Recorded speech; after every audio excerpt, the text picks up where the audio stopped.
یہ یوم افطار جس کو عید الفطر کہا جاتا ہے، یہ سجدہ شکر ہے اللہ کے حضور کے مالک، تو نے ہمیں ہدایت عطا کی، تو نے ہمیں توفیق عطا کی، اور تیری توفیق کے بغیر سخت گرمی کے یہ روزے ہم نہ رکھ پاتے، تیری توفیق کے بغیر فاقے نہ کاٹ پاتے۔ یہ تیرے ہی کرم سے، تیری ہی دی ہوئی توفیق سے ہمیں صبر نصیب ہوا۔ الصوم نصف الصبر، روزہ آدھا صبر ہے۔ تو جس نے توفیق دی، اب اسی کا شکریہ ادا کرنے کے لیے ہم کھلے میدان میں، ہم مرکز میں، ہم مسجد میں، ہم مختلف جگہوں پہ جمع ہوتے ہیں، اور جمع ہو کے اس بات کا اعلان کرتے ہیں، مالک میری توفیق بھی تیرے کرم کا صدقہ، یہ قدم اٹھتے نہیں اٹھائے جاتے ہیں۔ تو نے توفیق دی تو روزے رکھے گئے، تو نے توفیق دی تو گنتی کے دن پورے ہوئے، تو نے توفیق دی تو مالک تیرے ہی حضور حاضر ہوئے، اور یہ تیرا ہی کرم ہے اور تیری ہی کرم نوازیوں کے رنگ ہیں۔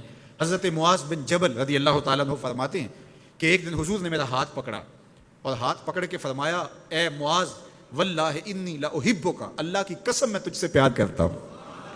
پھر دوبارہ فرمایا، واللہ انی لاحبک، اے معاذ میں اللہ کی قسم تم سے پیار کرتا ہوں۔ اور اس پیار کی وجہ سے حضور نے حضرت معاذ بن جبل کو بتایا کیا، میں تجھ کو وصیت کرتا ہوں کہ ہر نماز کے بعد ان کلموں کو جو میں تمہیں بتا رہا ہوں ان کو ترک نہیں کرنا، اس کو بھولنا نہیں ہے، اس کو چھوڑنا نہیں ہے۔ اور وہ کیا؟ اللہم اعنی علی ذکرک و شکرک و حسن عبادتک، اے اللہ مجھے توفیق دے اپنی عبادت کی، مجھے توفیق دے اپنے ذکر کی، مجھے توفیق دے اپنا شکر ادا کرنے کی۔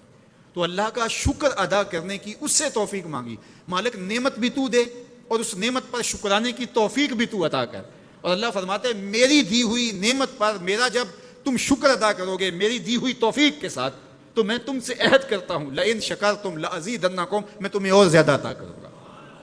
اللہ اکبر، شکریہ سے نعمت میں اضافہ ہوتا ہے، نعمت میں برکت ہوتی ہے۔ ایک دوسرے مقام پہ کتنی خوبصورت بات ارشاد کی، ما یفعل اللہ بعذابکم ان شکرتم و آمنتم، اللہ فرماتا ہے کہ وہ تمہیں عذاب دے کے کیا کرے گا اگر تم شکریہ ادا کرو اور ایمان لاؤ۔ اللہ کی چاہت نہیں ہے کہ تجھے جہنم کی بھڑکتی ہوئی آگ میں ڈالے، جو آگ تمہاری ہڈیاں توڑ کے رکھ دے، تمہارا گوشت جلا کے رکھ دے اور تم وہاں ذلت سہو، یہ تمہارے رب کی منشا نہیں ہے۔ وہ یہ چاہتا ہے کہ تمہیں جنت کی بہاریں نصیب فرمائے۔ یہ تمہارا عمل ہے کہ تم عذابوں کو خرید رہے ہو، تم عذابوں میں چھلانگے لگا رہے ہو۔ اس کی مرضی کیا ہے، اس کی رضا کیا ہے کہ تم شکر ادا کرو، اس پر ایمان لاؤ، تو وہ تمہارے گناہ بھی معاف کر دے، تمہارے درجے بھی بلند فرما دے۔ بلکہ ایک دوسرے موقع پہ اللہ تعالیٰ نے قرآن مجید میں ارشاد فرمایا کہ تم جہنم کے گڑھے میں گرنے والے تھے، ایک جنبش پا کی دیر تھی کہ تم ایندھن بن جاتے۔ کہا کہ میری نعمت کا شکر ادا کرو کہ جس نعمت نے، اس نعمت سے مراد محمد عربی صلی اللہ علیہ وسلم، تمہیں جہنم سے نکال کے جنت کی راہوں پہ ڈال دیا۔ تو ہمارا رب ہمیں بخشنا چاہتا ہے، ہمارا رب ہماری مغفرت کرنا چاہتا ہے، ہمارے گناہوں کو معاف کرنا چاہتا ہے۔ رحمت رب بہانہ می جوئد، اس کی رحمتیں بہانہ تلاش کرتی ہیں، اور بندوں کو بخشنا اسے بڑا پسند ہے۔ تو وہ کتنا کریم ہے، کتنا کریم ہے، کتنا کرم فرمانے والا ہے، کتنا رحیم ہے بندوں پر۔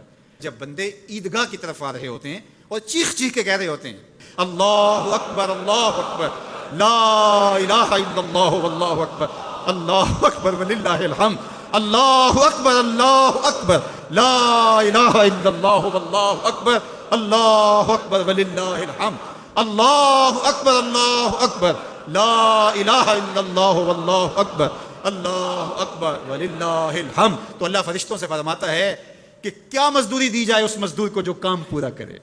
تو وہ کہتے ہیں مالک اجر تو پورا ہی ملنا چاہیے۔ تو فرمایا یہ چیخ چیخ کے جو مجھے پکارتے ہوئے آ رہے ہیں میں نے ان کو بخش دیا۔ اور وہ چیخ چیخ کے کیا کہتے ہوئے آ رہے ہیں؟